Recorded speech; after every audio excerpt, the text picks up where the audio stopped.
Assalamualaikum warahmatullahi wabarakatuh. Selamat datang teman-teman semuanya. Perkenalkan, kami dari kelompok 1 mata kuliah kewirausahaan 5 perbankan syariah A dengan dosen pembimbing Bapak Fatul Aminuddin Aziz, yang mana kali ini teman-teman kita mempunyai 3 anggota nih. Yang pertama ada Indri Rosdiana, yang kedua Sofyan Hanafi, dan yang ketiga saya sendiri, Hania Sayanti. Kali ini kita akan mereview beberapa materi terkait dengan kewirausahaan. Jadi teman-teman stay tune di video kita ya. See you!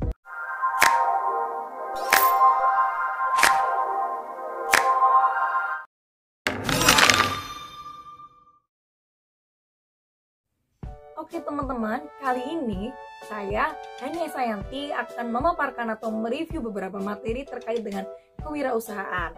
Yang pertama yang akan kita review adalah terkait harta di dalam Islam. Nah, sebelum kita membahas lebih jauh terkait harta di dalam Islam ya teman-teman, kita harus tahu dulu apa sih pengertian harta di dalam Kamus Besar Bahasa Indonesia. Nah, di dalam Kamus Besar Bahasa Indonesia ini disimpulkan atau dikatakan bahwasanya harta merupakan kekayaan ataupun barang-barang milik seseorang. Jadi, harta adalah sesuatu yang dapat disimpan, dapat digunakan, dan juga dapat diambil. Itu secara simpel pengertian dari harta. Nah, kita sebagai manusia ya teman-teman ingin memiliki harta pastinya, tetapi ada beberapa permasalahan. Permasalahannya ialah sebagian orang ini memposisikan harta sebagai alat tukar, bukan sebagai komoditas yang dapat diperjualbelikan. Nah, permasalahan ini teman-teman yang menjadi titik solusi dari Islam sendiri, yang mana di dalam Islam ini mengajarkan bahwasannya uang itu tidak digunakan sebagai alat spekulasi. Nah, di dalam Islam uang itu dipandang objek zakat yang mana bisa diposisikan untuk milik masyarakat seperti itu. Nah, di dalam Islam teman-teman, kita juga ada beberapa cara atau tipe supaya seseorang itu bisa menghasilkan harta untuk kesejahteraan hidupnya, yaitu dengan bekerja dan juga dengan berwirausaha. Seperti mata kuliah kita ya teman-teman ya tentang wirausaha. Jadi di dalam Islam itu ada 2 tipe cara untuk kita mensejahterakan hidup kita, yaitu dengan berwirausaha dan juga dengan bekerja. Nah, dengan ini seseorang itu mempunyai mimpi-mimpi untuk tujuan hidupnya sendiri. Selain itu, dalam berbisnis ya teman-teman dan juga berusaha, kita jangan sampai melupakan apa yang harus kita lakukan sebagai kodrat kita sebagai muslim, yaitu beragama Islam. Nah, hal yang perlu dibutuhkan dalam manajemen, hal yang perlu dibutuhkan di dalam manajemen sendiri, yaitu beberapa harta itu merupakan hak milik orang lain. Jadi bukan semata-mata harta yang kita dapatkan ini merupakan harta milik kita sendiri. Nah, sedangkan di dalam Islam teman-teman, Islam ini merupakan way of life bagi umatnya ya, bagi kita semuanya, yang mana sebagai orang Islam dalam bidang apapun termasuk juga dalam berwirausaha, mencari harta, kita harus mempunyai pegangan hidup, apalagi dalam persoalan harta.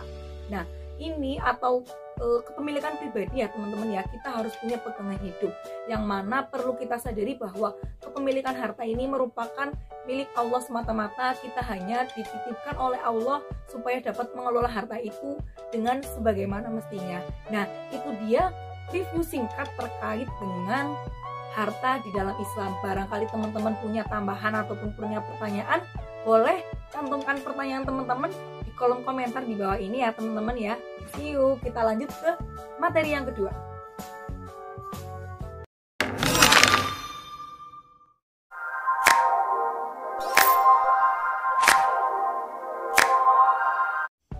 Oke teman-teman, kita lanjut ke materi yang kedua yang akan kita review bersama-sama dengan tema ciri-ciri seorang entrepreneur muslim. Nah, teman-teman tahu nggak sih, ternyata di dalam Islam itu mengkategorikan beberapa ciri-ciri entrepreneur muslim.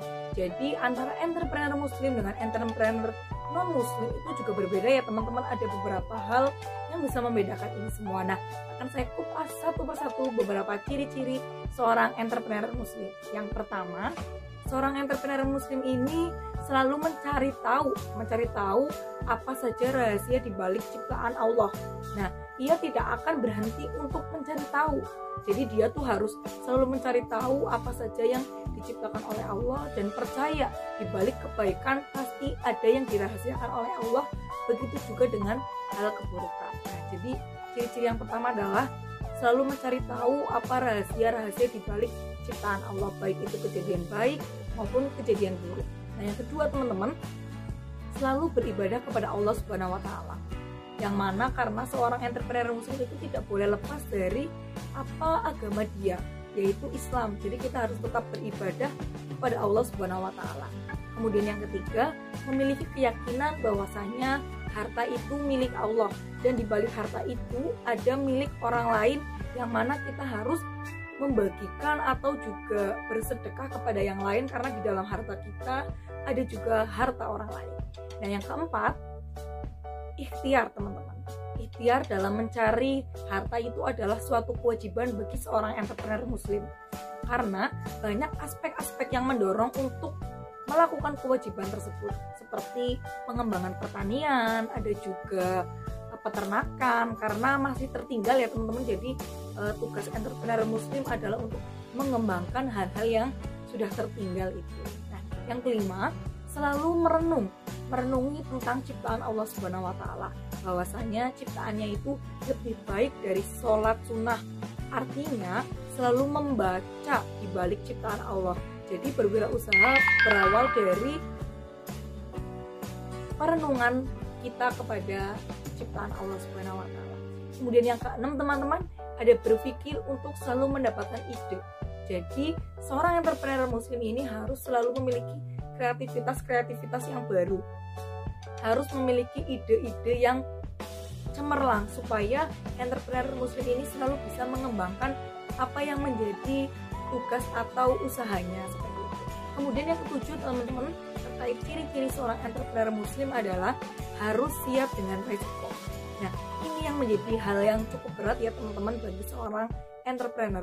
Setiap perbuatan baik akan mendapatkan pahala, dan setiap perbuatan buruk akan mendapatkan balasan dan dosa. Mungkin ini sedikit istilah yang dapat dipegang oleh seorang entrepreneur muslim dalam siap mengambil resiko seperti itu. Nah, kita sebagai orang Islam harus bisa mengambil formulanya teman-teman. Ketika memang melakukan perbuatan baik maupun buruk, kita harus selalu siap dengan resiko-resiko apapun seperti itu.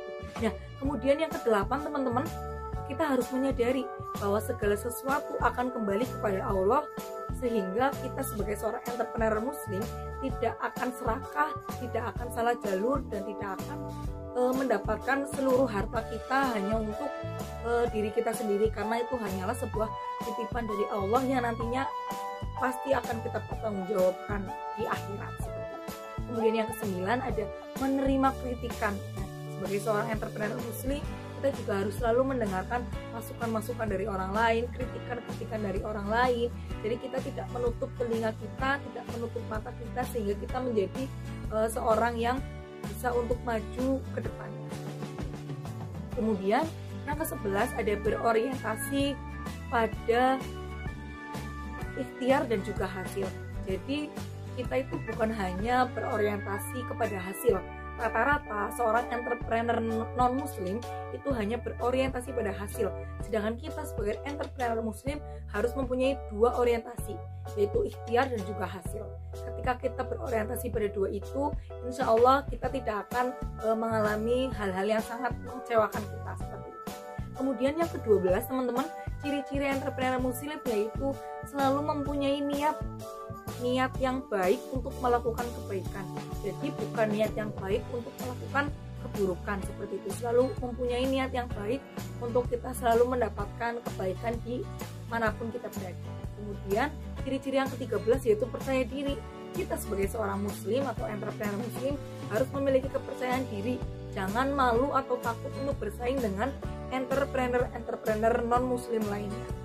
Kemudian yang ke-14, kita itu selalu melihat masa depan.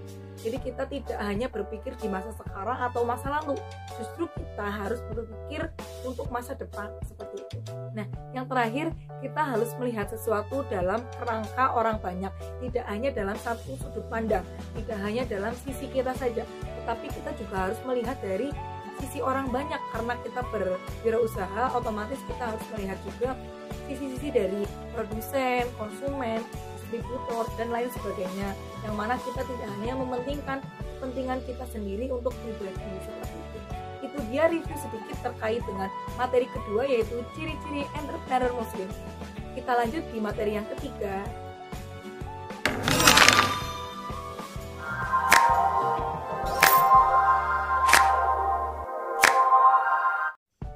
Kembali lagi teman-teman, kita masuk di review materi ketiga, yaitu terkait dengan bagaimana cara kita memasuki wirausaha.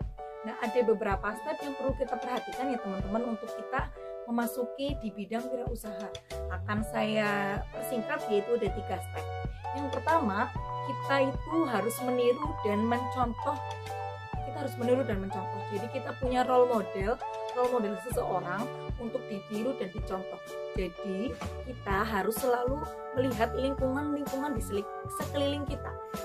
Nah, kita ini orang yang sudah berwirausaha dan juga memulai usaha, kita harus melihat lingkungan sekitar kita, apakah ada orang yang berwirausaha juga.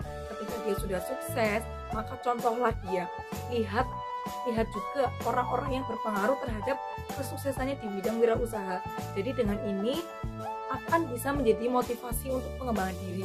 Kita mencontoh dan meniru bukan dalam arti plagiat atau menjiplak usaha dia, ide-ide dia, bukan seperti itu ya teman-teman. Justru itu sebagai ajang untuk kita memiliki motivasi supaya kita dapat mengembangkan diri kita supaya lebih bisa siap untuk berwirausaha. Itu step yang pertama. Kemudian cara yang kedua, yaitu kita harus mengembangkan usaha yang ada. Nah, mengembangkan usaha yang ada, dengan ini nantinya kita itu akan punya pilihan untuk mengembangkan usaha kita dari sisi yang mana. Bisa dari jumlahnya, dari bentuknya, atau dari ragamnya, atau variasinya. Nah, dari memperluas usaha ini misalnya dapat membuka cabang, menambah karyawan, dan juga profit-profit yang baik lainnya. Kemudian tentunya perlu adanya inovasi yang baru. Jadi kita sebagai seorang muslim ketika ingin berwirausaha pastinya harus memiliki inovasi-inovasi yang baru. Ketika kita tidak memiliki inovasi yang baru, kita pasti akan menjadi wirausahawan yang tertinggal teman-teman. Jadi wirausahawan yang lain sudah maju, bergerak maju, kita masih dalam kondisi atau tahap itu saja karena tidak memiliki inovasi. Itu tahap yang kedua. Kemudian cara atau tahap yang ketiga, yaitu kita membuat sesuatu yang baru, yang mana mengadakan yang belum ada.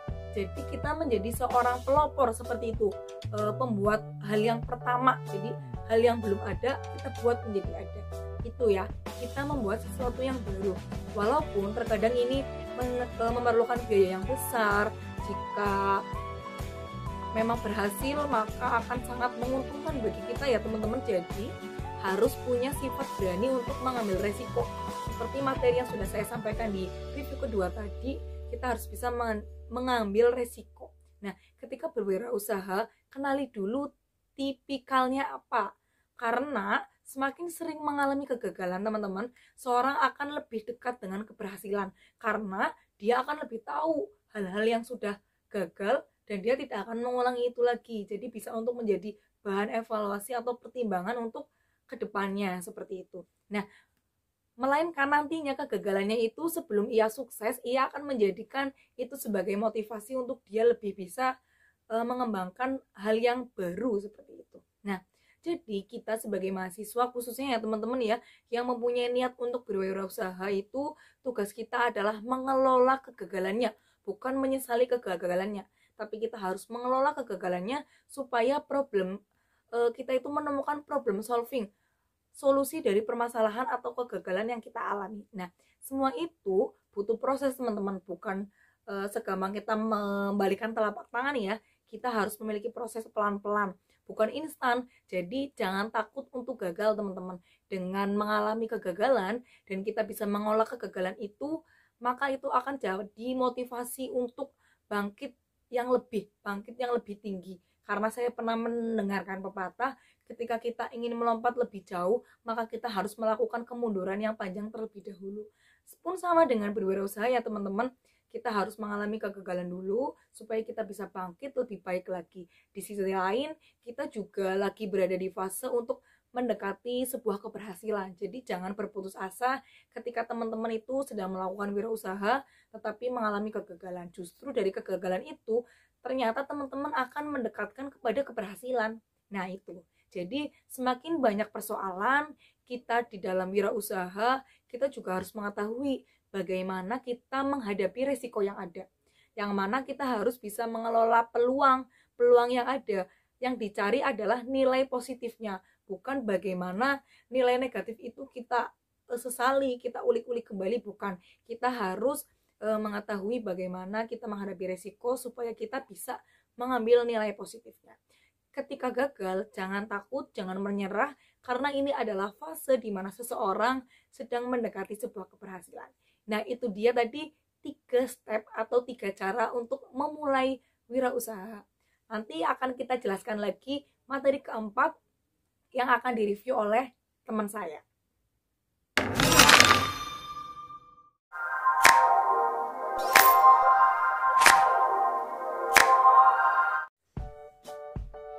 Baiklah, sebelumnya perkenalkan, nama saya Sofyan Hanafi.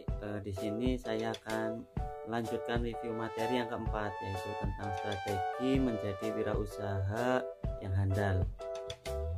Pastinya membutuhkan proses bagi kita sebelum menjadi wirausaha yang handal ya. Di sini saya akan menyampaikan terkait strateginya. Yang pertama itu kita harus dapat melihat peluang yang ada, dimana untuk saat ini kebutuhan setiap orang itu berbeda-beda, baik itu kebutuhan pribadi maupun kebutuhan sosial. Jadi tugas kita yang pertama itu harus membaca peluang untuk menyediakan kebutuhan-kebutuhan yang mereka butuhkan. Untuk selanjutnya yaitu mengambil keputusan. Keputusan yang kita ambil itu harus terarah, di mana kita harus dapat mengelola strategi yang digunakan untuk kondisi saat ini dan untuk kondisi yang akan datang. Dan perlu kita pahami sebuah inovasi, misi dan tujuan besar dari adanya wirausaha yang kita jalankan. Setelah itu kita harus dapat menentukan target dari wirausaha yang kita jalankan, dan kita usahakan untuk rencana dan implementasi yang kita jalankan sesuai dengan rencana tersebut. Perlu adanya evaluasi dalam kegiatan wirausaha, karena dengan adanya evaluasi kita dapat melihat keunggulan atas operasional yang ada dan kekurangan dari operasional yang kita jalankan.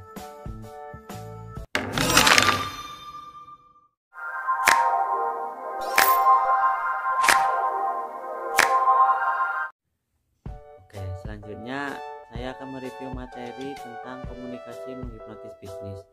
Komunikasi yang baik dalam bisnis. Praktek komunikasi menjadi esensial setiap orang, maka perlu diperhatikan dalam melakukan komunikasi. Yang pertama, menemukan kata kunci pembuka, yaitu sebelum kita melakukan pembicaraan harus menyiapkan narasi yang tepat dan jelas. Kemudian yang kedua, kita harus mampu membaca profil seseorang, baik itu keluarganya, sahabatnya, maupun kebiasaan-kebiasaannya. Kemudian yang ketiga, dalam berbicara kita harus fokus, jangan bertele-tele, kemudian jangan kemana-mana pembahasannya, karena kepribadian setiap orang itu berbeda-beda. Yang keempat, kita harus jadi diri sendiri. Dalam melakukan komunikasi kita tidak boleh menjadi orang lain, karena kita sedang melakukan komunikasi terkait misi dan gagasan diri kita sendiri. Kemudian yang kelima, kita tidak boleh berlebihan dan tidak boleh meremehkan. yaitu ketika kita menyampaikan produk yang kita miliki, kita tidak boleh menyampaikan informasi yang berlebihan dan jangan meremehkan produk dari perusahaan lain. Kemudian yang keenam yaitu merubah rahmat menjadi berkah, karena dalam Islam komunikasi dibangun dengan kejujuran, kebahagiaan, hubungan dengan kebohongan, karena sesungguhnya komunikasi itu dapat merubah perilaku seseorang, kemudian dapat merubah karakter seseorang. Oleh karena itu komunikasi itu mampu merubah rahmat menjadi berkah.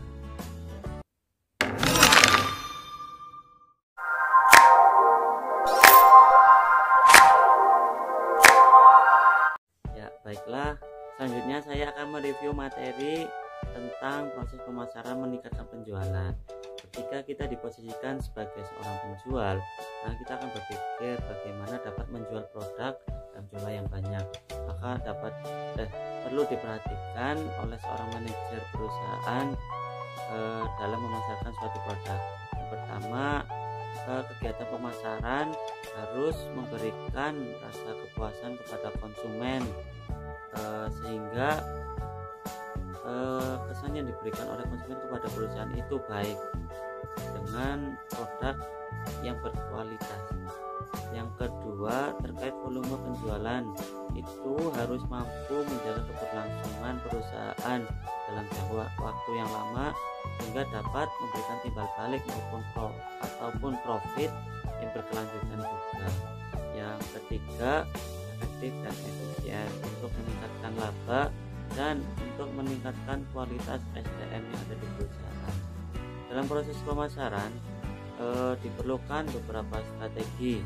Yang pertama, strategi produk, merek, dan kualitas produk yang disediakan oleh perusahaan dapat meningkatkan penjualan, tentunya dengan produk yang bisa menarik perhatian konsumen beserta dengan garansi. Kemudian yang kedua, terkait strategi promosi, dapat melakukan promosi di waktu-waktu tertentu, kemudian personal selling dan menawarkan produk kepada konsumen secara langsung.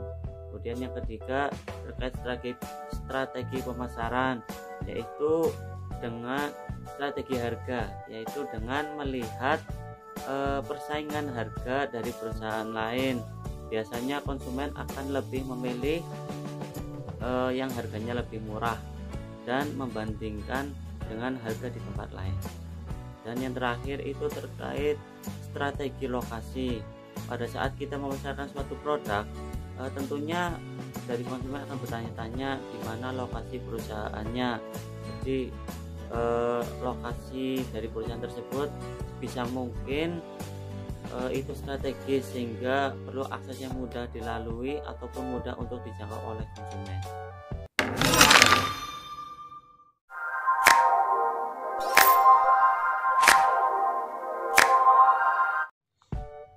Untuk materi yang selanjutnya itu ada manajemen kewirausahaan Islami. Kewirausahaan itu penting untuk membentuk jiwa wirausaha seorang entrepreneur yang tumbuh dan berkembang. Manajemen kewirausahaan itu merupakan alat yang digunakan untuk mengatur, mengelola, dan menyusun suatu perencanaan. Dalam Islam, tidak ada penjelasan secara eksplisit mengenai kewirausahaan, tapi keduanya itu memiliki hubungan yang sangat erat. Dalam Islam, itu mengajarkan untuk kita bekerja keras dan mandiri, seperti yang dijelaskan dalam Al-Quran dan hadis. Dalam Al-Quran, surat At-Taubah ayat 105 yang berbunyi, Bismillahirrahmanirrahim, wa qul i'malu fasayarallahu 'amalukum wa rasuluhu wal mu'minun wasaturadduna ila alimil ghaibi wasyahadati fayunabbiukum bima kuntum ta'malun, yang artinya, dan katakanlah, bekerjalah kamu, maka Allah dan Rasul-Nya serta orang-orang mukmin akan melihat pekerjaanmu itu, dan kamu akan dikembalikan kepada Allah yang mengetahui akan yang gaib dan yang nyata. Lalu diberitakan kepada kamu apa yang telah kamu kerjakan. Dalam hadis yang berbunyi al-yadul ulya minal yadus sufla, yang artinya tangan di atas lebih baik dari tangan di bawah. Hadis riwayat Bukhari dan Muslim.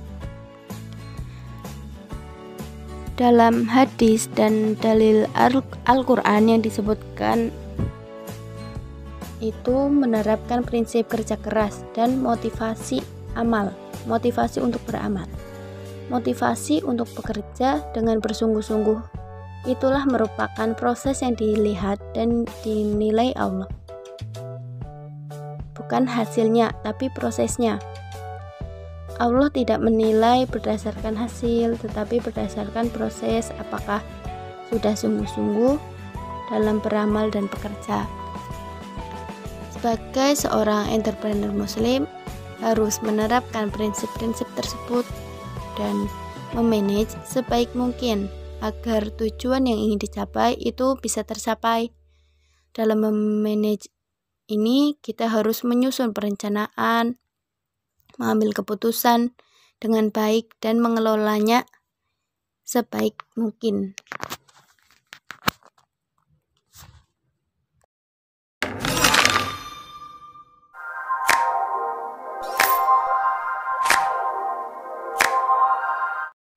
Ya, untuk yang selanjutnya itu ada memilih karir bisnis.